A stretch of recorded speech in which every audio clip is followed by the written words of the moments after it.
Hi everyone. So this is our first webcast of the new year, and we want to start tonight with a toast. Tonight, in our glasses here, Donna, what do we have in our cups here? We have a high-calorie, high-protein nutrition supplement. She's our mixer for the night, and it's fitting that we're having this because tonight we're going to talk about nutrition and how to stay healthy during cancer treatment. So cheers. Cheers. To a great discussion tonight and to many more great discussions in 2017. Cheers, everyone. That's lovely. Hopefully you were toasting with us at home. Welcome everyone to Canswers Center Live. I'm Allison Johnson, Manager of Communications, and we're live tonight in the Windsor Regional Cancer Center, and I'm here with my two good friends, Mick and Donna. Good evening. Good evening, Allison. My name is Donna Danilon, and I am one of the dietitians here within the cancer program. I'm a mother of 2 young adult children, and I've been working within the cancer program for the past 20 years. I'm dealing with patients at the point of diagnosis, throughout their treatment, and in some times near the end of life. And I absolutely just love what I do, and I'm very excited to be here to sharing the information with you this evening, but I'm most excited about my debut on Facebook. And we're excited to have you here for your debut, so anyone want to show Donna some love there, give her the thumbs up. And we're also excited to have Mick here with us tonight. Yeah. Hi, my name's Mick Miles. I am a volunteer here at the Cancer Clinic with my lovely wife Helen, but I'm also a patient who went through treatment 9 years ago, and Donna looked after me then, and we're going to talk about, I guess, what it takes to get through it, because sometimes it's not easy. We're very lucky to have. Yeah, we're lucky to have people like Donna looking after us. All right. This is live. It's just, there's a message there that says they're not coming through. It's just the picture right now. They're not coming through my way, just picture right now. Can anyone else hear us? Hopefully, maybe you can raise your volume, because I think that we are coming through easily. We're coming through. We're going to post this after the show anyway, so if you can't hear us now, we'll catch you later on YouTube.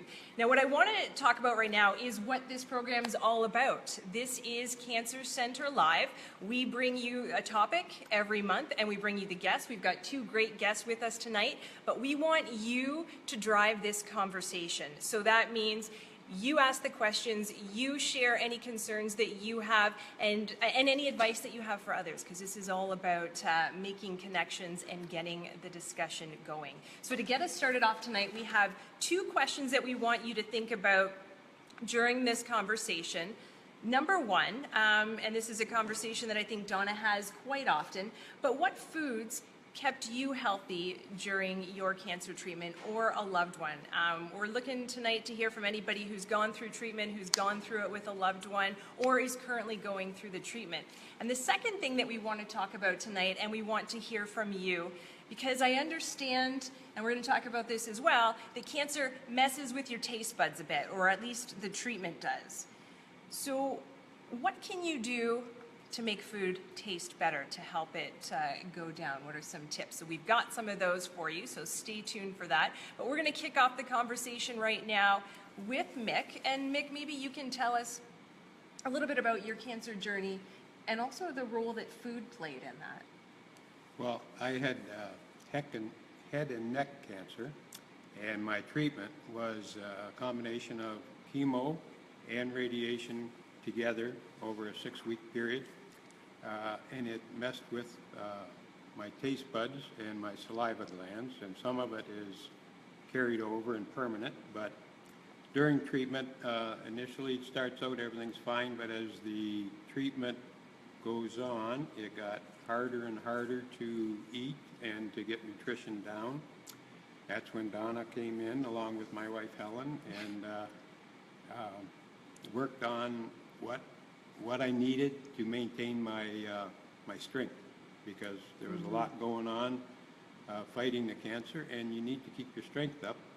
You don't feel like eating, you don't want to eat, but you must.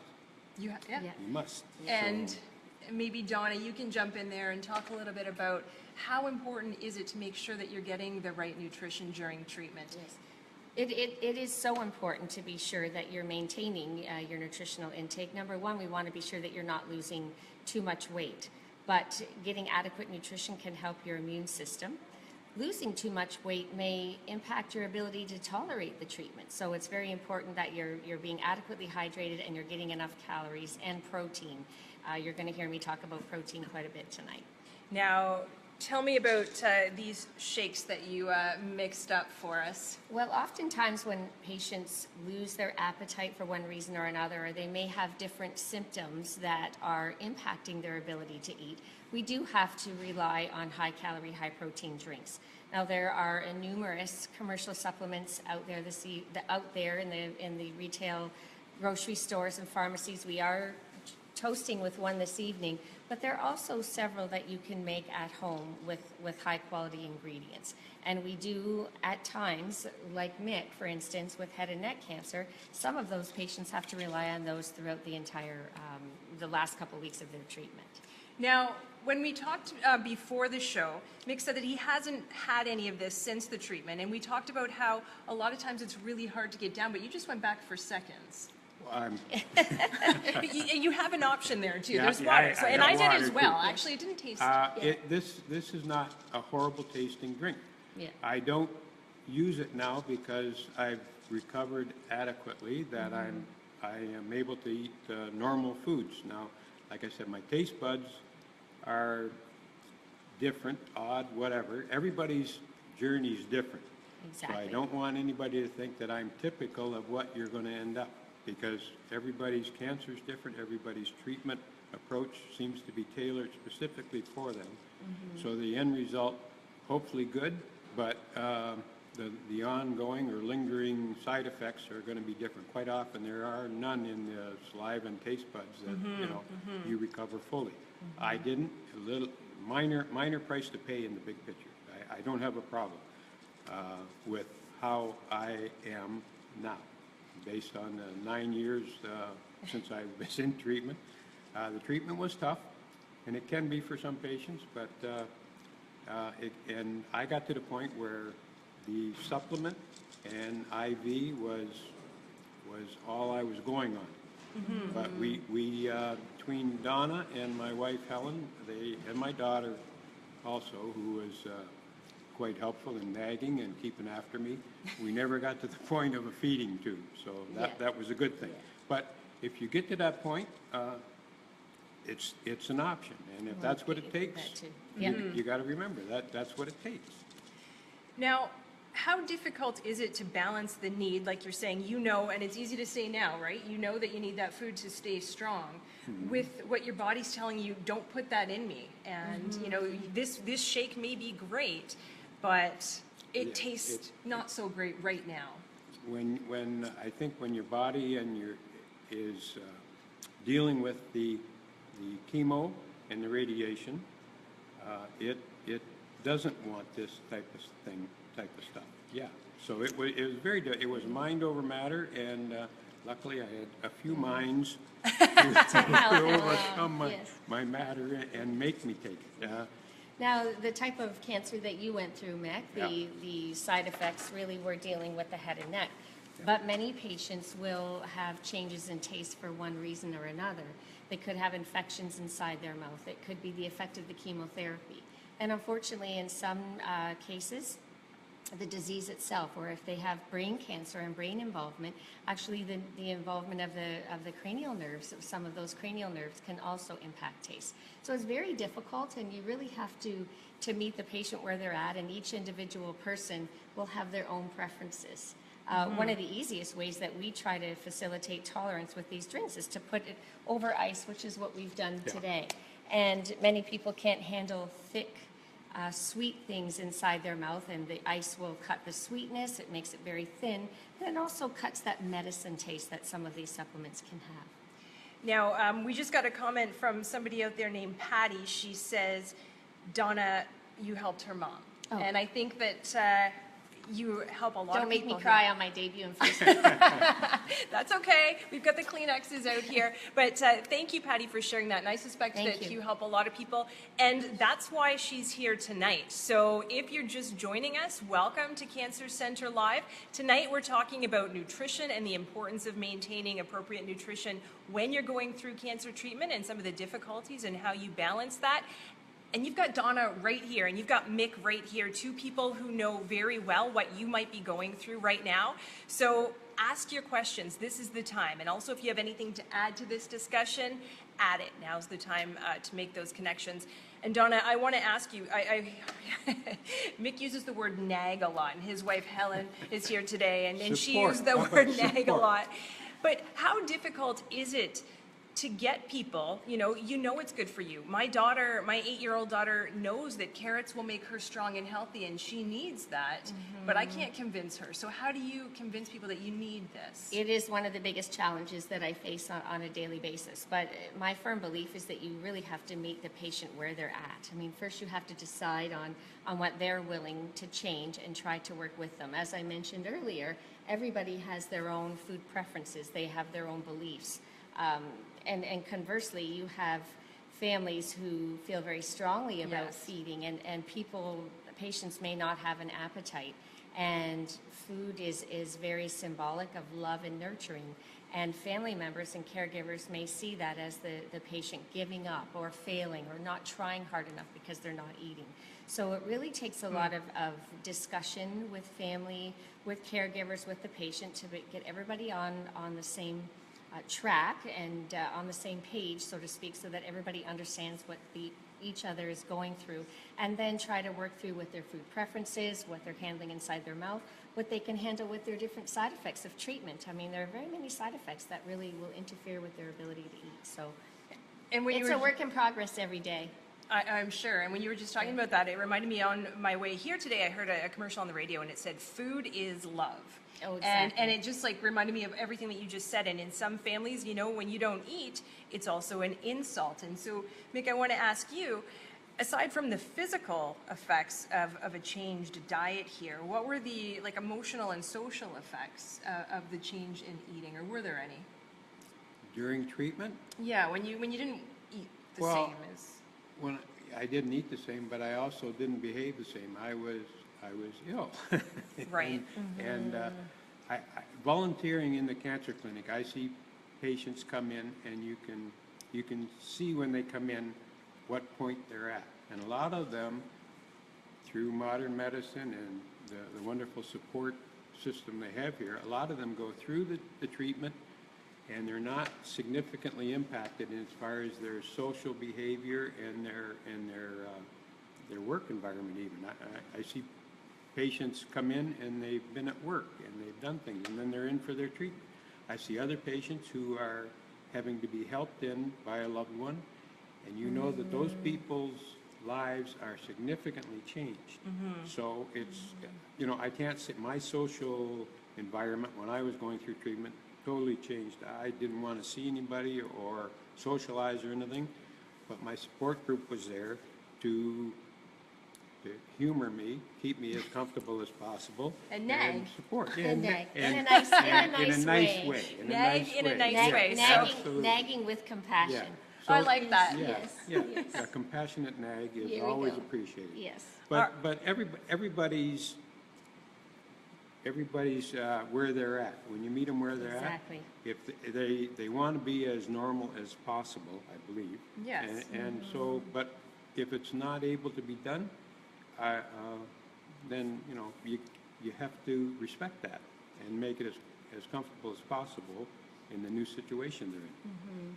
Because as a clinician, you know what's best for people, but they may not always be accepting of that, or they may not be able to afford the foods that you're recommending, or they may not like them. So you certainly have to work together to try to find foods that are going to give those similar nutrients to maintain their weight, and work together with them. It's a balance. Yes, it is. And you said also it's not a good idea to start a weight loss program Oh, exactly. when you're diagnosed. Exactly. Many patients will approach me and say, well, actually, I'm counting on losing a couple of pounds. But again, if you remember what I said early on, that losing weight can impact your immune system, and your immune system is already affected by treatment.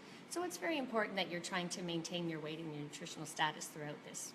So we have a couple more comments, and lots of love for Donna out there. Thank Mark says Donna helps him on a weekly basis, and he says that she's fantastic, and I don't doubt it. So again, thank some you. more thumbs up for Donna. And another patient wants to know, how can a patient meet with Donna? So what is the process of going through and getting through to see a nutritionist? Okay, so as soon as you come into the center, you can ask anybody, right from the clerk who's checking you in for your appointment, any of the nurses, physicians. You can actually even call the cancer center and ask the call center to arrange an appointment, and our clerk will book a time for you.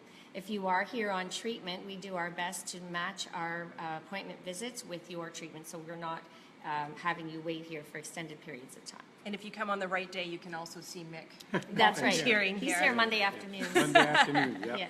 Now, I want to talk about, we talked about the treatment messing up your taste buds. And from what I've read, you can have no taste buds, or you'll have no sense of taste, or it can taste really awful, really sweet, really bitter. What advice do you give to people going through that? Okay, so first, oral hygiene is extremely important. So when we're looking at no taste, that typically we see that with our head and neck patients, because the saliva consistency will change. In order to be able to taste food, you need to mix the chemicals from the food with the saliva and with your taste receptors. Then a message will be sent to your brain simplistically, and that's how you perceive taste. If one of those things are interrupted, then you're not able to taste. So certainly cleaning your mouth first, and anybody that's been a patient here is aware of the baking soda and salt rinse that we do recommend.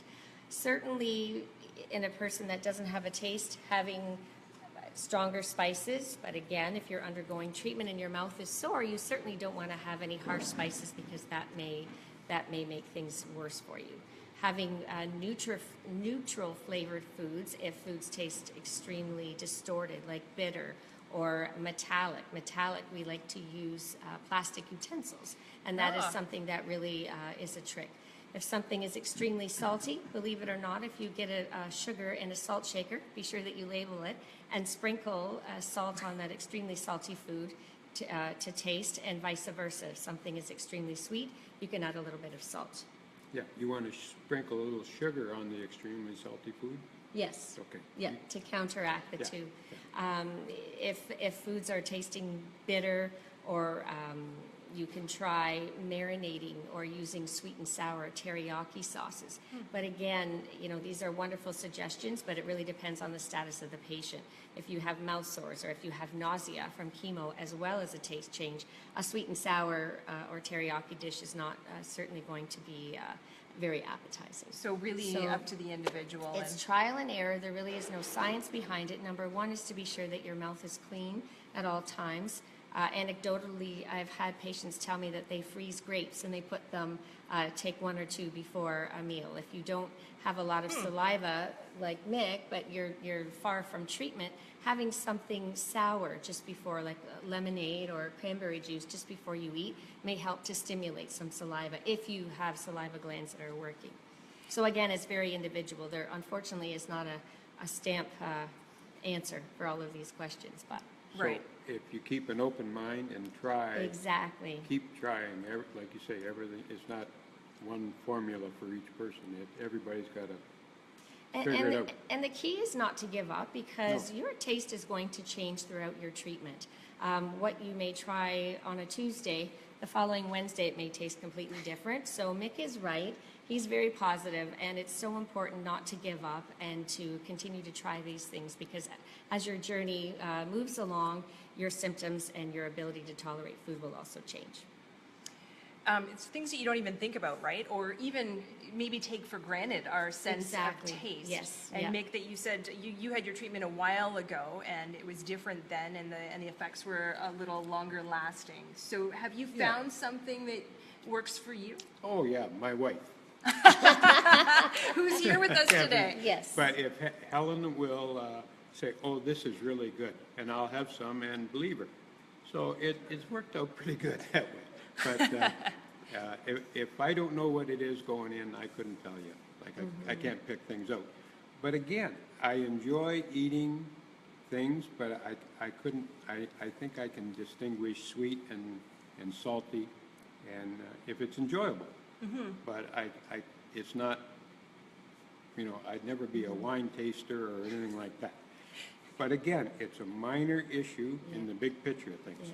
And Donna has said, since my treatment, it has evolved significantly to where most patients with my condition won't be as problematic as I have been, That's correct. or having many issues as I have, which I have a few issues, so they're going to have even less. That's correct. Yeah. Yeah. It's wonderful.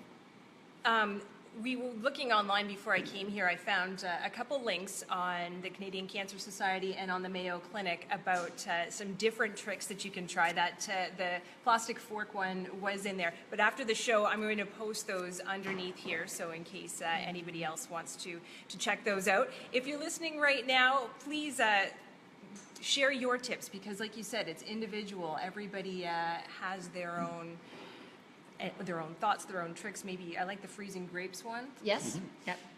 What about, somebody had posted online earlier, what about vegetarians and vegan? Because you talked about the importance of getting protein. That's correct. That's Yes. going to be a little tougher. Yeah. So, I mean, vegetarian and vegan diets, the rules haven't changed, or the rules aren't any different than those people that are eating a regular diet. And certainly protein is important. Now, most vegetarians will have milk products or cheese or eggs, and that's very easy. You don't have to eat meat to get good quality protein. However, if the patient is following a vegan diet, they do have to be diligent and be sure that they're getting their beans and different products out in the market. But be careful when you are purchasing products that maybe, for instance, would be a vegetarian or a vegan cheese product. You want to be sure that you're checking the label to be sure that there is adequate protein in there. Now, I'm going to use almond milk, not to pick on it, but many patients feel that almond milk is something that's very nutritious because, of course, almonds are a very healthy fat and very good for us. However, the milk itself does not contain protein. If you wanted to use it as a base in a smoothie, that's fine, but if you're looking to the almond milk as a source of protein, we don't count that. So that's just a little piece of information. Almond milk, and if you do, it's not the protein there. What about when you go online, you can find websites, if you Google cancer nutrition, whole world opens up to you, and you can find stuff that, food that will cure you, food that will make you sick right away. How do you advise people to kind of do that search? Well, I get that on a daily basis. So my advice to patients, actually, number one, if you open a website and they're selling a product, then automatically get off of it because it's not giving you good, credible information. I do direct them to the more credible websites like National Cancer Institute. Both the American and the Canadian Cancer Societies are great resources. Lots of good information out there. The BC Cancer Agency. Those are all very credible sources. Also, Eat Right, I'm going to get it wrong, it's Dietitians of Canada, but Eat Right Ontario, I believe And it we is. can post that as well after the program. And that you can actually call a dietitian, or they have resources online as well that will give you credible information.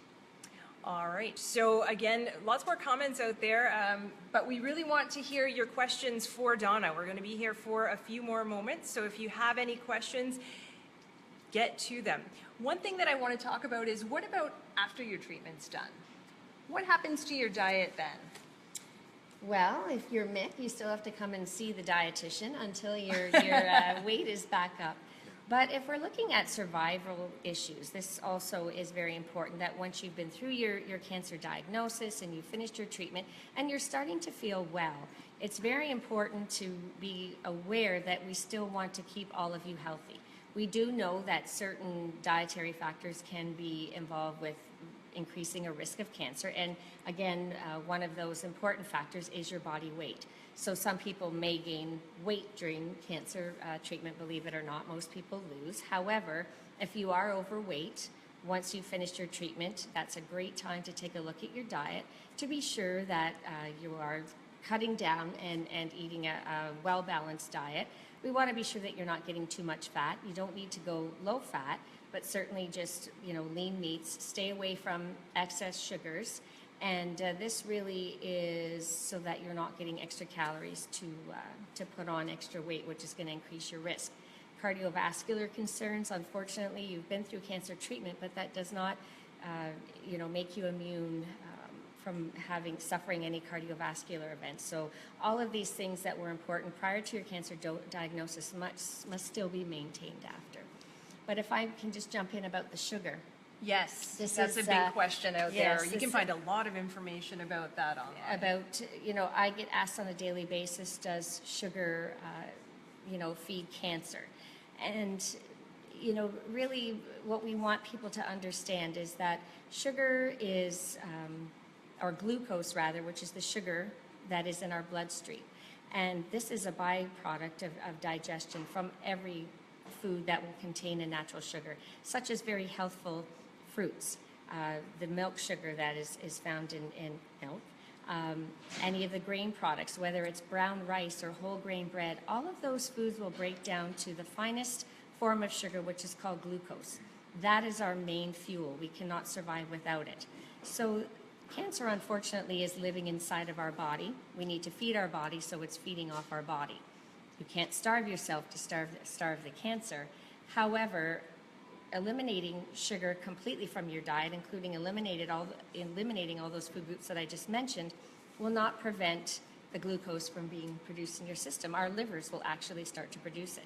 When we eat something that contains sugar, it does not go directly to the tumor. So it's important for people to know that sugar in moderation is quite safe. As we mentioned earlier, food is a big part of our society.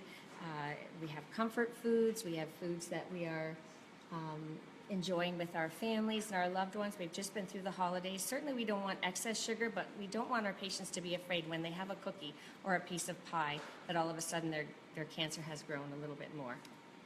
Food is love. So You have to hopefully- be able to enjoy that part too. Exactly, and there's no way to control the amount of the glucose. I mean, unless you're a diabetic who's on insulin, which is another Facebook talk. But certainly, we don't want people being fearful of having sugar. So this question is for Helen over here, mixed wife, 9 years out of the cancer journey. Do you still have to compassionately nag him about his diet, or is he pretty good now? Thumbs up or thumbs down?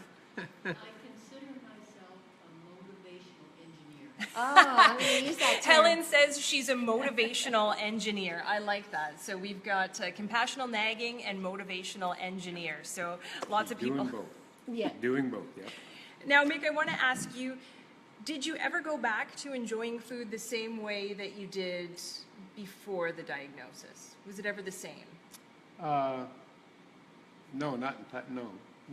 it's not back to the same at all, but it's enjoyable. I look forward to going out, the social aspect. We go out Yep. for dinner, we go for pizza. The third Monday of every month, we're at our head volunteer's house, Tony. We're over at his place for pizza. I certainly have regained the social aspect of food. And I obviously eat enough, enjoy it enough that I'm a little heavier than I should be. But We can work on that, Mick. See, I thought that if you couldn't taste it, that would be a good well, Yeah. I have enough taste buds that I taste. to appreciate Yeah. pizza. Yeah, Got it. yeah. And you're doing a lot of eating with your eyes. Oh, yeah, I do a lot of eating with my With eyes, eyes and it's- and and it's- with coaching from my motivational engineer. It That's tastes right. good. It tastes good. That food that I made, it tastes really good. But It's- I did read on one of those websites that I mentioned that if the food looks appealing, it will helps. taste better. Yeah. It will help. Exactly. Yeah. And as silly as it sounds, it's actually important to try to remember exactly what that food tasted like for you, because you may not be able to experiencing the taste physically, but psychologically that may go a long way to help you.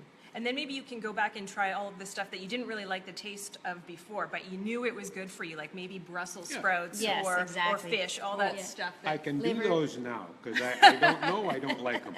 you don't have to worry about offending people when you're at a party and you don't like their cooking. Yeah.